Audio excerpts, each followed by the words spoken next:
함께 예배 공동체에서 주님을 섬기고 예배하는 것이 얼마나 감사한지 모릅니다. 저는요, 이렇게 세 가족, 한 가정 한 가정을 대할 때마다 참 너무 감사한 마음이 들고, 또 그 세 가족이 정착을 해서 한 해 한 해 이렇게 지나가면서 정착하고 또 함께 예배드리는 공동체의 멤버가 되는 것을 보면 가정 가정이 얼마나 감사하고 또 귀하고 또 우리 하나님을 향해서 찬양을 드리게 됩니다. 참 한 사람 한 사람을 이렇게 보내주셔가지고 함께 하나님을 섬길 수 있는 인생을 산다는 게 얼마나 감사한지 모릅니다. 오늘 감사함으로 이 마지막 예배 정말 아름답게 드렸으면 좋겠습니다. 여러분, 아름답게 무엇인가를 마무리하는 사람은 기억이 됩니다. 그렇죠? 여러분, 함께하는 많은 사람들 가운데 여러분들이 어떤 일의 마무리를 끝까지, 우리가 마무리를 강조하기 위해서 끝마무리, 뒷마무리 이렇게 또 강조하잖아요. 마무리 그 자체가 마지막이지만은 끝마무리, 뒷마무리까지 하여튼 아름답게 마무리한 사람은 기억되게 되는 것이죠. 기억이 남게 되는 것이죠. 또 결정적인 순간에 또 아름답게 마무리한 사람들의 이야기는 가슴에 남아서 유사한 일을 경험하게 되면 그 사람이 기억나게 되는 거죠. 여러분, 세상에서는 일반적으로 예수를 믿지 않는 사람들은 무엇인가 아름답게 마무리한 사람들 항상 기억나서 또 기억날 정도로 아름답게 마무리한 사람, 그 사람은 정말 아름다운 사람이다 이렇게 보통 얘기합니다. 그런데 성경은 이 아름답게 마무리한 사람, 그 사람은 다른 사람들, 함께하는 사람들에게 어떻게 남는가? 두 가지로 남는다는 거죠. 첫째는 생각나는 사람이 되고 두 번째는 생각나게 하는 사람이 됩니다. 기억나는 사람이 되고 기억나게 하는 사람이 된단 말입니다. 그래서 성경에 수많은 인물들이 나오는데 정말 아름답게 인생을 마무리한 사람, 아름답게 하나의 사건을 매듭짓고 시작하는 마무리를 잘한 사람들을 보게 되면 결정적인 순간에 성도들에게 기억되는 사람, 생각나는 사람으로 남고 또 그것으로 끝나는 것이 아니라 한 단계 더 올라가서 생각나게 하는 사람으로, 기억나게 하는 사람으로 남아있는 것을 볼 수가 있습니다. 그 대표적인 사람이 요셉입니다. 요셉은 오늘 본문은 그의 인생 마무리입니다. 이제 임종하는 상황이고 죽는 상황이거든요. 임종 상황의 말씀을 오늘 다루고 있습니다만은 사실은 요셉은 한 단계 한 단계의 그 사건, 인생 여정을 마무리하면서 정말 아름답게 마무리하고 또 다음의 사건이나 다음의 그 인생의 여정을 시작했던 사람이 바로 요셉입니다. 그래서 요셉은 오고 오는 믿음의 사람들에게 뭐하는 사람? 생각나는 사람, 기억나는 사람이 돼 있고 그는 또한 예수님을 생각나게 하는 사람, 하나님을 생각나게 하는 사람으로 남아있는 대표적인 인물로 우리가 요셉을 말할 수가 있는 것입니다. 여러분, 되게 아름답게 마무리를 함으로 생각나는 사람, 생각나게 하는 사람, 이렇게 인생을 산 사람들을 보게 되면은 특징이 하나 있습니다. 그 특징이 뭐냐면 아주 단순하다는 겁니다. 단순하다. 예? 단순화시켜서 생각한다는 거예요. 여러분, 본래 복잡하게 일하는 사람, 복잡한 여정을 가진 사람은 기억이 잘 안 나와요. 왜냐하면 복잡한 여정을 가진 사람은 아무것도 이루지 못하는 경우가 많아요. 아무것도 의미 있는 그러한 가치 있는 인생을 경험하지 못하는 경우가 많다 이 말이죠. 그래서 신앙의 여정도 보게 되면 신앙의 여정 속에서 한 믿음의 사람이 생각나는 사람으로, 생각나게 하는 사람으로 이렇게 아름답게 인생을 마무리한다든가 신앙의 여정에서 마무리를 하고 시작하는 이런 사람들을 보게 되면 공통적으로 아주 심플한 단순화되어 있음을 볼 수 있습니다. 아주 복잡하게 살아가는 사람이 아니라 아주 단순화시켜서 아주 순결하게, 아주 깨끗하게 그렇게 삶을 이끌어가는 것을 볼 수가 있습니다. 귀시텐 이름도 좀 특별한데 귀시텐 마허라고 하는 사람이 있는데 귀시텐 마허 이 사람이 쓴 책 중에 아주 뭐랄까요, Simplify Your Life라는 책인데 당신의 인생을 단순하게 만들어라. 이런 뜻인데, 하여튼 번역은 단순하게 살아라. 이렇게 번역이 된 책인데, 이 퀴슈텐 마오가 이 책에서 이런 얘기를 합니다. 복잡한 사람, 아무것도 이루지 못한다. 그리고 복잡한 사람은 그 자신이 혼돈이 있어가지고 아무것도 못한다.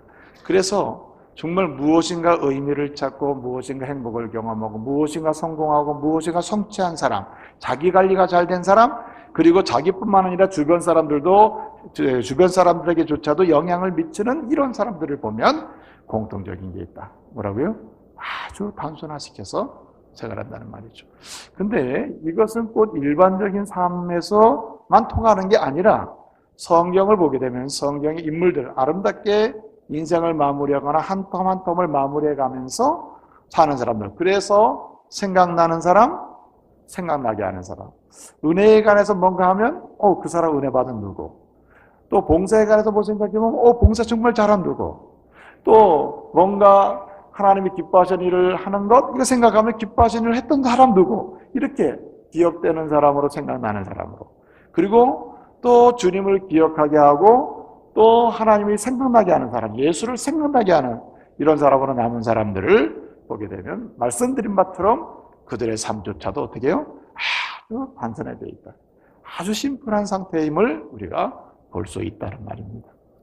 그래서 요셉을 보게 되면, 또 요셉뿐만 아니라 성경의 인물들을 보게 되면은 이 신앙의 삶 속에서 아름답게 매듭을 짓고 넘어가는, 아름답게 마무리를 해서 생각나는 사람, 생각나게 하는 사람으로 가는 과정을 보게 되면 이 심플하게 만드는 몇 가지 요소가 있다는 거예요. 여러분, 요셉은요, 은혜에 대해서 생각하면 요셉이 생각나요. 고난을 이긴 사람, 요셉이 생각나요. 그렇죠? 여러분, 뭔가 너무 억울한 일을 당했다. 이럴 때 어떻게 해야 되나? 누가 생각나요?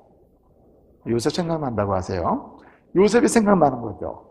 또 예를 들어서 높아졌음에도 교만하지 않고 참 겸손한 사람 누구? 요셉이 생각나는 거예요. 그리고 너무너무 누명을 쓰고, 누명 쓴 적이 많잖아요. 우리 억울한 일 많이 당하잖아요. 그런데도 믿음의 사람 어떻게 해야 되나? 고민되네. 누구 생각나요? 요셉이 생각나요. 무조건 요셉이라 그러니까. 요셉이 생각난단 말이에요. 그런데 그렇게 은혜와 삶과 믿음의 삶과 관련해서 이렇게 요셉이 생각나는데, 요셉은 한 단계 더 나가서 생각나게 하는 거랍니다. 여러분, 요셉을 보게 되면 요셉의 삶 전체를 통해서 이렇게 연령대별로 마무리되는 과정을 보게 되면 정말 예수님을 생각하게 만들어요. 예수님 생각나게 만들고 예수님을 생각하지 않을 수 없게 만들어요. 여러분, 요셉이 형들에게 미움을 받잖아요. 그래서 도단이라는 곳으로 아버지의 심부름을 가요. 도단이라는 곳에서 그의 형들이 양을 치고 있었거든요. 야곱이 심부름을 보냅니다.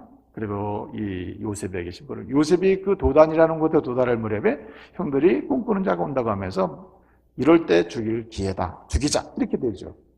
근데 이 죽이자고 전부 그러는데 뭐 피를 묻힐 필요까지 있느냐. 예? 살려놓고도 죽인 것과 다름없는 상황을 만들 수 있지 않느냐. 그러면서 차라리 죽이지 말고 어떻게 하자? 팔어. 예, 인신매매죠. 팔아버리자.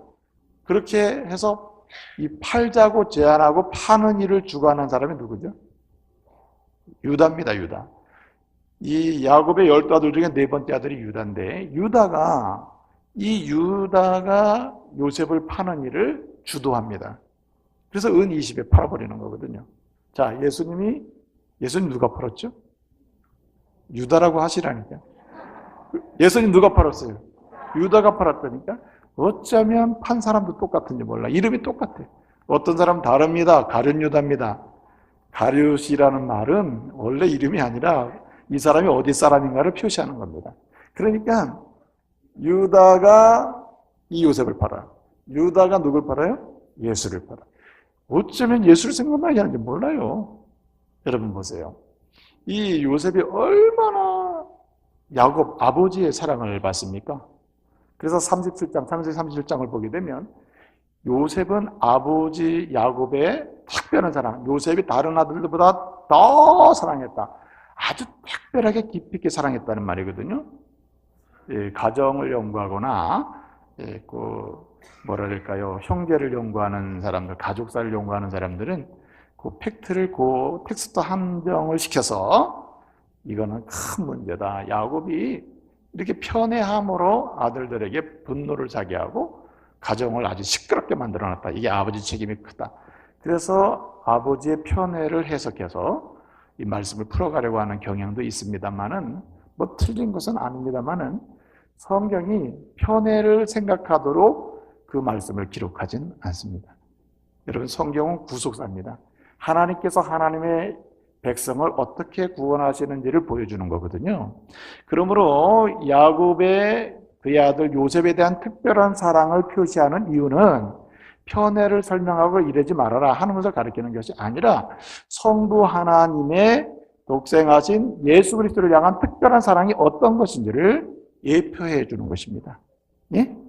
그러니까 무슨 편애를 말하는 게 아니다. 편애를 말하려고 이 엄청난 구속의 진리의 말씀에 그것을 기록하겠어요? 그런 게 아니고 하나님 아버지가 독생자 예수 그리스도를 어떻게 사랑하시는지. 그래서 예수님이 세례받고 올라오실 때에 마태복음을 보면 뭐라고 말씀하십니까? 이는 내 사랑하는 아들이요 내 기뻐하는 자라 내가 특별히 사랑하는 아들이다. 이렇게 말씀하신단 말이에요. 그래서 야곱이 요셉을 특별하게 사랑한 것은 성부 하나님의 독생자 예수 그리스도를 향한 특별한 사랑을 예표해 주는 거예요. 이것이 어떤 것인지를 가시적으로 보여주는 하나의 예표의 사건이다 이거죠. 그래서 요셉을 보게 되면 예수가 생각나는 거예요. 여러분, 요셉이 말이죠. 너무너무 억울한 누명을 쓰고 계속 음모에 의해서 이렇게 코너에 몰리잖아요. 죽음의 위협에 빠지잖아요. 우리 예수님 어떻습니까? 유대인이나 대제사장이나 서기관들이 계속해서 예수를 죽이고자 모의를 했다고 하는 말씀이 복음서에 계속 나오잖아요. 계속 뜯기는 거 아니에요? 이런 과정을 보게 되면 우리는 예수님을 생각나게 한다는 거죠. 또 요셉을 보게 되면 요셉의 여정을 보게 되면 너무나 고난 그 자체잖아요. 심지어는 그 상태가 어디로 갑니까? 감옥이잖아요. 이 세상에서 감옥이라는 것은 살아있는 자가 최종적으로 경험할 수 있는 극한 상황이 감옥이거든요. 감옥에 들어간다. 그냥 참 그렇잖아요. 근데 우리 예수님은 어디로 가죠? 고난 중에 무덤으로 들어갔어요. 무덤. 사실은 인생의 제일 마지막의 감옥은 무덤이에요. 어찌할 수 없는 상태죠. 근데 여러분, 이런 상황이 예수님을 생각나게 한다는 거죠. 요셉을 보게 되면 요셉이 감옥에서 나와서 어떻게 되죠? 예? 국무총리가 되죠. 국무총리. 최고의 영광을 얻게 되죠. 우리 예수님 무덤에서 부활하셔서 어떻게 되죠? 만왕의 왕이 되시고 만유의 주가 되십니다. 계시록 19장 6절을 보게 되면. 그래서 이런 과정을 보게 되면 이 상태가 바로 누구를 예표하냐면 예수를 예표하는 것입니다. 여러분, 요셉의 형제를 향해서 품고 도저히 함께할 수 없지만 함께하면서 가는 과정을 보게 되면 주님이 우리를 향한 뜨거운 사랑을 우리는 발견할 수 있는 거죠. 그래서 요셉을 보게 되면 누가 생각나요? 예수님이 생각난다. 하나님의 은혜가 생각난다. 하나님이 생각나고 예수님이 생각나게 하는 사람이 바로 요셉이라는 말입니다. 자, 그러면 요셉의 여정을 통해서 우리가 알 수 있는 게 뭡니까? 여러분, 이렇게 아름답게 마무리함으로써 생각나는 사람, 생각나게 하는 사람이 되려면은 우리의 믿음의 인생, 신앙의 인생, 우리의 신앙의 생활을 무엇으로 단순화시켜야 되느냐 말이죠. 이게 굉장히 중요한 부분에 속한다는 말입니다. 그러므로 오늘 저와 여러분이 우리의 믿음의 삶을 하나님이 원하시고 기뻐하시는 대로 아름답게 마무리하고 새롭게 시작할 수 있도록 여러분 단순화시키는 은혜가 있기를 말씀으로 축복합니다. 그럼 무엇으로 단순화시켜야 되는가? 신앙생활은 아주 복잡한 것인가? 복잡하지 않습니다. 세 가지 키워드가 있는데 이 세 가지로 단순화시키면 시킬수록 그 사람은 매듭을 잘 짓고 또 새롭게 시작할 수 있으며 아름답게 마무리할 수 있고 또 아름다운 역사를 새롭게 기대하고 나갈 수가 있습니다. 많은 사람들에게 은혜와 관련해서 믿음과 관련해서 신앙과 관련해서 생각나는 사람이 되고 동시에 생각나게 하는 주님을 생각나게 하는 사람이 될 수 있다는 말입니다. 그러면 우리의 신앙의 삶 인생을 단순화시켜서 아름답게 마무리하게 하는 키워드 첫 번째가 뭘까요? 오늘 요셉이 보여주는 바 첫째는 믿음입니다. 믿음. 그래서 오늘 한 해를 마무리하면서 오늘 이 시점에 우리는 어떤 질문을 던져야 되면 나는 믿음의 자리에 서 있는가? 주님을 절대적으로 신뢰하는 그 믿음의 자리에 있는가? 그 믿음을 붙들고 있는가? 주님을 절대적으로 신뢰하고 있는가? 주님을 신뢰하면서 여기까지 왔는가를 질문하면서 대답할 수 있기를 말씀으로 축복합니다. 여러분, 요셉을 보면 요셉이 애굽으로 팔려가는 과정 속에서, 그리고 보디발의 집에서, 감옥에서 그 교도관과의 관계 속에서, 그리고 나와서 이제 그 바로의 술 맡던 가난장으로 인해서 나와가지고 또 총리가 되는 그런 정 과정 속에서, 여러분, 이 요셉이 하나하나의 사건에 대해서 울고 웃고 했습니까? 아닙니다. 요셉은 하나하나 사건에 대해서 울고 웃고 그러지 않았다. 그는 어떻게 했습니까? 이 모든 여정 속에서 이 모든 여정을 이끌어 가시는 분이 누구예요? 하나님이시다. 하나님이 내 인생을 하시고 내 인생을 만들어서 내 인생을 이끌어 가시는 분임을 그는 믿었습니다. 전능하신 하나님이 전능하시기 때문에, 하나님이 능력의 주님이시기 때문에, 하나님이 모든 것을 만드신 전능하신 하나님이시기 때문에 그 하나님만 나는 신뢰하고 그 하나님만 믿고 그 하나님이 내 인생을 책임진다는 것을 나는 알고 따라간다는 거예요. 그렇기 때문에 하나하나 사건에 대해서 나는 시험 들어서, 나는 시험이 풀려서 이러고 살진 않았다 이 말이죠. 여러분, 사실 시험으로 말하면 요셉 인생 전체는 다 시험 드는 인생이에요. 다 시험 드는 인생이에요. 시험 풀릴 기회가 없어요. 그럼에도 불구하고 시험이 들고 시험을 풀고 하는 이런 과정임에도 불구하고 그는 한 번도 그런 것에 대해서 언급된 게 없어요. 그는 어떻습니까? 처음부터 끝까지 누구를 신뢰합니까? 전능하신 하나님을 신뢰했다는 말이에요. 오늘 여기 말씀 보면 24절을 보게 되면 이렇게 말합니다. 나는 죽을 것이나, 나는 죽을 것이나, 그 다음에 뭐라 그럽니까? 하나님이 이렇게 말씀하고 있어요. 나는 죽을 것이나, 지금 임종의 상황이거든요. 죽을 상황에 와 있습니다. 임종의 장면에 와 있어요. 그런데 뭐라고 얘기하면 나는 죽을 것이나, 그 다음에 누가요? 하나님이. 지금까지 내 인생을 살아있으나, 건강할 때나, 예컨대 약할 때나, 예컨대 내가 뭔가 명예를 얻을 때나, 그렇지 못할 때나, 노예 생활할 때나, 아니면 정말 하나님의 은혜 가운데 독자적으로 뭔가 생활할 때나 상관없이 그 모든 것이 하나님의 손에 의해서 하나님이 움직여 왔음을 그런 고백하고 있는 것입니다. 그리고 앞으로도 내가 지금 죽는 상황에도 하나님이, 죽음 이후에도 하나님이, 그리고 나와 함께하고 있는 우리 가족과도 하나님이, 내가 죽은 다음에도 우리 민족과 이스라엘에게도 누가? 하나님이 하신다는 절대적 믿음과 신뢰를 가지고 있었다는 말입니다. 여러분, 믿음 생활, 신앙 생활, 정말 하나님을 기쁘시게 하는 생활, 한 해의 아름다움을 아름답게 마무리하는 모든 것, 어디에서 시작되는가? 믿음에서 시작되는 줄 믿으시길 바랍니다. 하나님을 향한 절대적 신뢰, 내가 얼마나 하나님을 절대적으로 신뢰하느냐의 질문에 대해서, 그죠? 그렇습니다. 나는 아멘입니다. 하나님만 믿습니다. 하나님만 신뢰합니다. 나갈 때 그 사람은 마무리가 되고 새로운 시작이 일어날 수 있다는 말입니다. 여러분, 그래서 절대적 신뢰는 어디서 오냐면 절대적 자기 부정에서 와요. 나는 약한 존재입니다. 나는 무능한 존재입니다. 나는 내가 할 수 있는 아무것도 없습니다. 오직 주의 손에 들릴 때, 주님의 은혜 가운데 있을 때, 주께서 인도하실 때 나는 무엇이든 할 수 있습니다. 주님과 상관없는 자리에서 내 인생은 아무것도 아닙니다. 이렇게 자기 시인을 하고 자기 부정을 하는 그 사람이 바로 절대적 믿음으로 아름다운 마무리, 그리고 생각나게 하는 하나님의 사람이 될 수 있다는 말입니다. 여러분, 창세기는 무엇으로 시작됩니까? 창세기 1장 1절이 어떻게 시작돼요? 태초에 하나님이 천지를 창조하심으로 시작되죠. 그래서 창세기는요, 하나님의 천지 창조 사역으로 시작돼요. 하나님이 모든 걸 만드신다는 걸로 시작돼요. 근데 창세기의 끝은 50장인데 50장 오늘 22절, 26절이 마지막 부분이잖아요. 무엇으로 끝이 나죠? 한 사람의 죽음으로 끝이 나는 것입니다. 여러분, 우리는 죽으나 하나님의 역사는 계속됨을 믿으시기 바랍니다. 하나님은 전능하신 분이고 하나님은 끝이 없습니다. 그러나 인간에게는 끝이 있고 이 세상에서 끝이 있고 그 다음에 영원한 생이 있고, 이렇게 인간은 유한한 존재이나 하나님은 영원한 분이시고 인간은 미약하나 하나님은 전능하신 분이고 인간은 아무것도 할 수 없으나 하나님 모든 것을 만드시고 이루어 가시는 분임을 말씀하는 책이 창세기입니다. 그 창세기 오늘 마지막 장에서 요셉이 죽고 있습니다. 이 요셉의 죽음은 누구를 드러내냐면 하나님은 뭐하시다? 영원하시고 전능하신 분임을 오늘 선언하고 있는 것입니다. 나는 죽으나 하나님은 살아계시다. 나는 죽으나 하나님은 전능하시다. 나는 죽으나 하나님은 모든 것의 시작이시고 만드시는 분이다. 그러므로 죽음이 두렵지가 않는 것이죠. 그래서 여러분, 죽음 너머의 영생을 말할 수 있는 것도 전능하신 하나님을 향한 신뢰와 믿음이 있을 때 가능한 것입니다. 그래서 마무리를 할 수 있는 것이죠. 여러분 생각에 하나님께서, 여러분 하나님께 순종하기를 원하시죠? 하나님께서 60대에 내가 널 부르겠다면 여러분 어떻게 하시겠습니까?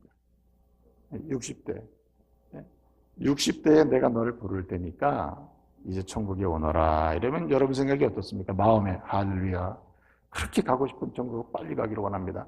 이러고 할렐루야 갑니까? 그래도 그렇죠. 한 80이나 90은 돼야 되지 않습니까? 예? 이거 조금 이른 것 아닙니까? 이런 생각이 듭니다. 예? 여러분 요셉이 말이죠. 요셉이 110세에 죽었다고 했습니다. 여기 26절을 보게 되면 110세에 죽었다. 예? 그 아버지 야곱은 몇 세에 죽었냐면 147세에 죽었어요. 예? 그 할아버지 이삭은 180세에 죽었어요. 그 증조 할아버지 아브라함 몇 세에 죽었습니까? 175세에 죽었어요. 그러면은 그 시대가 어떤 시대냐? 아버지는 147세, 할아버지는 180세, 증조 할아버지는 175세, 요셉은 몇 세? 110세야. 오늘날로 말하면 60대라니까. 지금 말씀드리는 게 맞아요. 오늘날로 그 연령으로 따져서 비교를 해서 얘기해 보면, 예? 아브라함은 100, 예컨대 그 이삭은 한 80, 그 다음에 그 아버지는 그 밑으로 내려갑니다. 그런데 요셉은 어떻습니까? 요셉은 60대밖에 안 되는 거예요. 굳이 말씀을 드리면.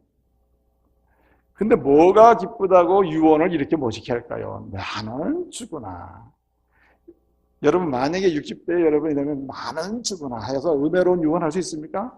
주여 할 말씀 끝까지 다 살려주세요. 난 죽기 전까지도 막 그럴 것 같아. 주여 더 살려주세요. 설교 더 해야 되겠습니다.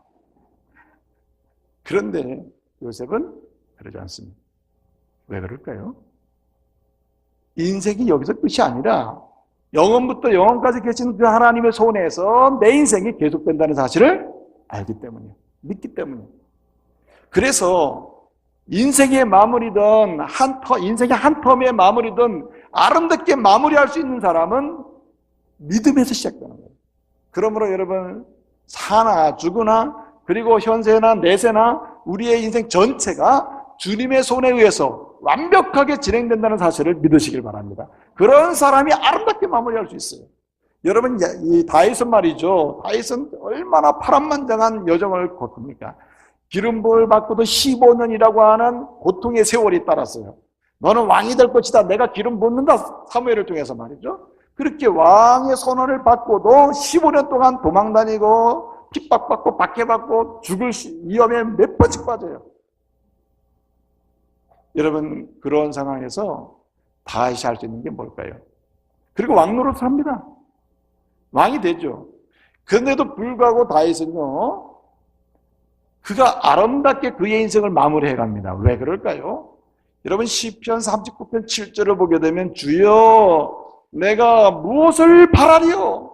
내가 세상에서 무엇을 바라겠습니까? 내가 왕노릇을 할 때도 바란 것은 없고 도망 다닐 때도 특별히 바란 것이 없습니다. 목동 노릇 할 때도 내가 바란 것이 없습니다. 그저 내 모든 것은 누구께? 주님께. 주님. 그래서 여러분 잠언 3장 6절에서 이렇게 선언합니다. 여러분들은 여호와를 인정하십시오. 절대적으로 하나님만 신뢰하십시오. 그렇게 신뢰하고 그만 인정하면 그리하면 그가 여러분들의 길을 뭐 하시리라? 지도하십니다. 여기 지도한다는 말은 책임진다는 말이에요. 완벽하게 이끌어 가신다는 말이에요. 완벽하게 만들어 가신다는 말입니다. 그러므로 여러분 올 한 해 우리가 어떤 인생을 살아왔는지 모르지만 우리 하나님을 다시 한번 주여 내가 이 마지막 주, 마지막 예배 시간에 정말 내 신앙이 다시 믿음의 자리, 하나님만 절대적으로 신뢰하고 하나님이 날 만드셨고 나와 함께 하시고 내 인생을 책임지시고 내 인생의 모든 것을 주관하신다고 하는 믿음의 자리로 나가시기를 말씀으로 축복합니다. 또 한 가지는 오늘 여기 말씀을 보게 되면요, 이렇게 말을 하고 있습니다. 뭐라고 얘기합니까? 오늘 여기 말씀을 보게 되면 요셉이 이렇게 얘기합니다. 죽으면서 나는 죽을 것이나 하나님이 여러분들을 인도하여 내사 여러분들을 이제 가나안 땅으로 이르게 하실 것입니다. 이렇게 얘기하고 있어요. 이 동일한 말씀에 대한 해석을 히브리서 11장 22절에서 이렇게 얘기하고 있습니다. 믿음으로 요셉은 죽을 때에, 임종할 때에 뭐라고 했냐면 이스라엘 백성들에게 여기를 떠나라고 말했다고 했습니다. 여기를 떠나라고.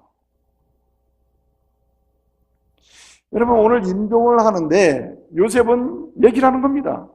임종할 때 유언은 아주 중요하잖아요. 유언을 하는데 이렇게 유언하는 거예요. 여기를 떠나라. 이 애굽 땅을 떠나라고 얘기해요. 여러분들, 나의 형제들이요, 그리고 야곱의 후손들이요, 이곳을 뭐하라? 떠나라고 얘기해요. 이곳을 떠나라고. 가나안으로 가라고 얘기해요. 여러분, 이 유언을 들은 이스라엘 사람들 마음은 어떻겠어요? 1번, yes. 2번, no. 뭘 것 같아요? 이 유언을 들을 때, 이곳을 떠나라 할 때 이스라엘 사람들은 떠나야죠. 그럼요, 떠나겠습니다. 이런 반응을 보였겠어요? 아니면은 속으로 정말 유언도 시원하게 하네. 예? 아니, 유언을 하려면 그냥 잘 살아라. 예? 지금까지 본 거 잘 보관하라. 뭐 이렇게 하든지 예수 잘 믿어라 이러고 하든지. 아니, 이거를 떠나라고 왜 그러는 거야? 이런 상황이었겠어요. 전자인 사람은 오른쪽 눈을 깜빡거리시고 후자인 사람은 왼쪽 눈을 깜빡거리시고. 어느 쪽인 것 같아요? 후자요, 후자. 왜 그런가? 왜 그런 상황이냐면 이런 마음이 든대요. 왜 그런 상황이냐면은 지금 요셉이 죽을 때는요, 요셉이 애굽에서 존경과 명예와 한마디로 이 요셉에 대한 모든 우러러 바라보는 이 정도가 극상의 상태예요. 예? 요셉이 당신이 이 민족을 살리고 이 나라를 살리고 요셉 때문에 부강하게 되고 이렇게 요셉에 대해서 바라보는 태도가 다 우러러 보는 거예요. 그리고 요셉으로 인해서 애굽 땅으로 들어온 야곱의 후손들 12지파 그 아들 딸들 후손들은 애굽 사람들이 다 부러워요. 요셉의 저 형제들은 참 대단하다. 하나님이라는 분을 믿으면서 저렇게. 그리고 대접을 해줍니다. 환대를 해요. 잘 사십시오. 우리는 당신들을 돕겠습니다. 이런 상황이라 이거예요. 한마디로 애굽의 부귀, 영화, 명예, 권력 모든 걸 다 가지고 마음껏 향유하고 한마디로 여러분 세상에서 잘 살는 거 있잖아요. 세상에서 누리고 싶은 거 있죠. 내가 사는 동안 이런 것도 해보고 저것도 해보고 이런 거 있잖아요. 여러분들이 생각하는 것을 다 누리고 있을 때가 언제냐면 요셉이 죽을 때야. 그런데 말을 합니다. 뭐라고 얘기했냐? 이곳을 뭐하라? 떠나라. 여기 떠나라는 말은 다 보따리 다 싸가지고 이사 완벽하게 준비해서 떠나라 이런 개념이 아니라 미련두지 말아라 이거예요. 여기 영광, 그리고 명예, 부귀, 돈, 권력, 그리고 모든 여기 남겨져 있는 거, 건축해 놓은 거, 집 이런 거 아까워하지 말아라 이거. 예? 이것이 내 삶의 기반으로 생각하지도 말아라. 일단은 뭐하라? 떠나라는 거예요. 떠나라. 떠나는 게 여러분의 꿈이 되어야 한다 이렇게 얘기하는 거예요. 이게 정말 힘든 거 아닙니까? 그 이유가 어디 있냐면은 바로 이것 때문에 요셉이 아름다운 마무리하는 인생이 되었고 이것 때문에 요셉이 생각나는 사람 생각나게 하는 사람이 된 겁니다. 무엇입니까? 소망으로 살았다 이 말이죠. 그는 애굽으로 팔려올 때도 내가 다시 어디로 가리라? 가나안으로 가리라. 내가 국무총리가 될 때도 내가 부귀 영화가 있고 권력이 있다 하더라도 이것이 내 인생의 참 행복과 의미가 아니라 이 부귀 영화가 없고 권력이 없고 재물이 없고 안락한 시설이 없어도 하나님이 계신 곳, 하나님의 은혜가 있고 하나님과 동행할 수 있는 그곳 가나안이 내 인생의 마지막 종착점이다. 여기고 있는 거예요. 그러니까 애굽 생활하는 내내 요셉의 마음속에는 오직 내 마음의 꿈은 어디에 있어요? 가나안인 거예요. 가나안. 그러니까 애굽에서도 그렇게 권력을 쥐고 있었음에도 불구하고 권력을 이용하여 착복하지 않은 거죠. 권력을 이용하여 자신의 모든 무슨 물질을 모았다든지 아니면 다른 사람을 끌어들여서 자신이 앞으로 권력을 더 지을 기회를 가졌다든지 그러지 않았다 이 말이죠. 사람이 어렵잖아요. 권력을 가지고 있으면서 자기를 위해서 착복하지 않는 거 이거 굉장히 어려운 거거든요. 그런데 요셉은 깨끗하고 정직하고 순결했어요. 왜 그러냐면 사람이 도덕성이 좋아서가 아니라 더 중요한 건 뭐냐면 그 마음에 소망이 있었다고요. 소망은 모든 것을 이기게 만들어요. 소망은 모든 것을 극복하게 만들고 소망은 모든 것을 견디게 만든단 말이에요. 사랑하는 믿음의 가족 여러분, 우리의 인생이 짧아요. 아까 60 말씀드리니까 얼굴이 별로 안 좋으신데 다 오래 사세요. 오래 사시기 바랍니다. 그런데 말이죠. 60을 살든 70을 살든 80을 살든 간에 여러분 빨리 지나가요. 안개와 같이 지나고 바람처럼 지나가요. 먼지처럼 사라져버려요. 인생이 그렇게 빠르단 말이에요. 그렇기 때문에 이 세상에 목적을 두고 살다 보면 어느 순간에 이 세상을 떠날 때 너무너무 억울한 거야. 그러나 여러분 하나님 나라의 소망을 들고 하나님과 함께하는 그곳이 어디라면 어디든지 그것이 참 인생의 영혼의 즐거움이며 삶의 기쁨으로 소망을 품고 나가는 사람은 어느 한 시점에 어떤 일이 어떻게 전개돼도 주님의 은혜 가운데 일어날 줄로 믿습니다. 당당하게 갈 수 있는 것이죠. 그렇고 호크라고 하는 사람인데 이 사람이 쓴 책 중에 나이를 먹어야 알 수 있는 것 이런 책이 있어요. 나이를 먹어야 알 수 있는 것. 그 내용의 요점이 뭐냐면은 젊을 때 모르다가 이제 인생이 끝나갈 무렵 돼 보니까 알 수 있는 게 있더라. 그것이 뭐냐면 성공하는 인생, 의미 있는 인생, 행복을 진짜 경험하고 쟁취하는 인생은 다 어떤 인생이냐면 반드시 해야 될 거 의미 있는 이런 것을 아무리 힘들어도 중단하지 않냐고 끈기 있게 끈질기게 아주 인내하면서 끝까지 가는 사람이더라. 예? 그런데 그것을 언제 한다고요? 나이가 먹어서 깨달으니 그게 후회스럽다는 거죠. 여러분 지금 이 여러분의 나이에 와서 지난 날을 돌아보면서 그때 그거 놓지 말고 그냥 꾸준히 갔어야 되는 이런 거 있죠? 없습니까?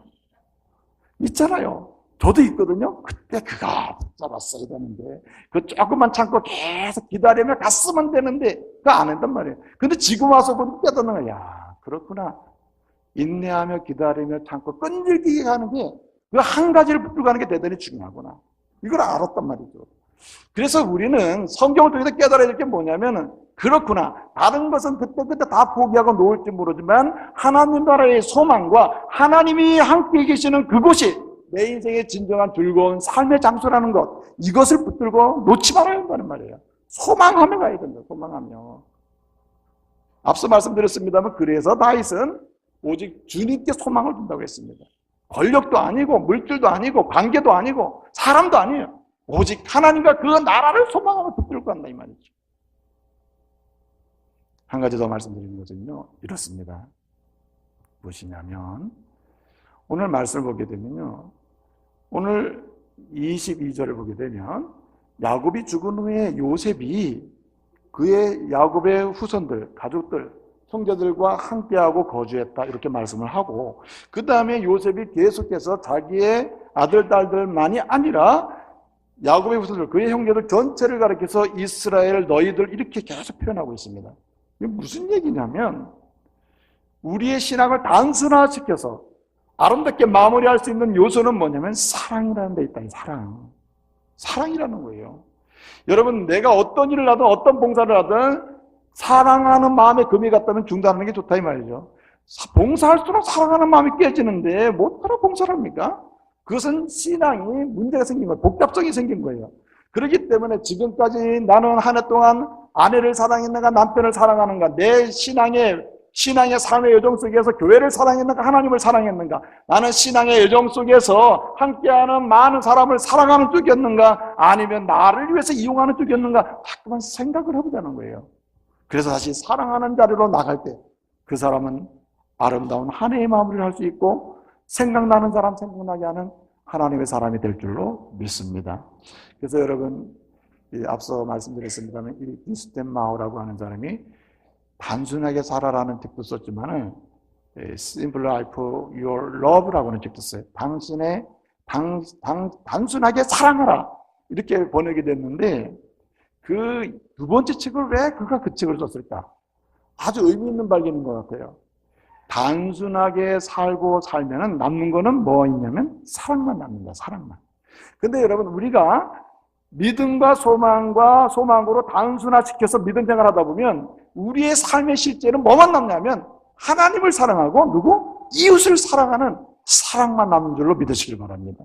그러므로 한 해 마무리하면서 주여 내가 믿음의 자리를 떠나지 않았나요? 하나님 내가 혹시나 소망을 놓지는 않았나요? 하나님 내가 사랑하는 일을 잃어버리진 않았나요? 질문하는 가운데 다시 이 믿음과 소망과 사랑의 자리로 나아갈 수 있는 저와 여러분 되시기를 말씀으로 축복합니다. 기도하겠습니다.